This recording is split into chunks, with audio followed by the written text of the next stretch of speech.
स्वारगेट डेपोमध्ये शिवशाही बसमध्ये 26 वर्षीय तरुणीवर बलात्कार केल्यानंतर महाराष्ट्रात संतापाची लाट उसळली। या प्रकरणात दररोज धक्कादायक खुलासे समोर येत आहेत। पोलिसांकडून या प्रकरणाचा कसून तपास केला जातोय।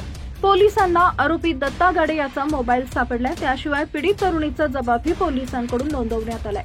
पीडित तरुणीने जे सांगितलं ते ऐकून पोलीसही थक्क झाले। बातमी सविस्तर पाहूया। त्या अगोदर तुम्ही आपल्या चॅनलवर नवीन असाल तर चॅनलला सबस्क्राइब जरूर करा, जेणेकरून अशा प्रकारच्या अपडेट्स या तुमच्यापर्यंत पोहोचत राहतील। पीडित तरुणीने जे सांगितलं ते ऐकून पोलीसही थक्क झाले। नराधम दत्ता गाडे अत्याचार करत होता त्यावेळी पीडितेला कोलकाता प्रकरण आठवलं। तरुणीने नराधमाकडे जिवंत ठेवण्याची विनवणी केली। स्वारगेट शिवशाही प्रकरणात पीडित तरुणीचा जबाब पोलिसांनी नोंदवला। त्यानंतर जीवे मारू नये म्हणून तरुणीनं आरोपी दत्ता गाडेकडे विनवणी केली।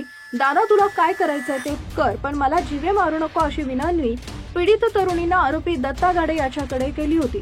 सूत्रांनी दिलेल्या माहितीनुसार आरोपी दत्ता गाडे याने शिवशाही बसमध्ये तरुणीला गळा दाबून जीवे मारण्याची धमकी दिली होती। त्यानंतर तरुणी घाबरली आणि गप्प पडून राहिली। तिने त्याला जीवे मारू नको अशी विनवणी केली।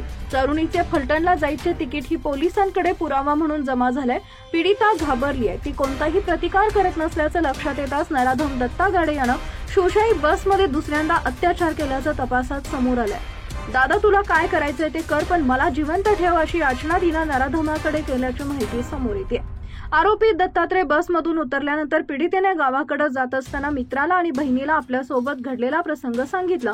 त्यांनी तिला धीर दिला आणि पोलिसात तक्रार करण्यास सांगितले।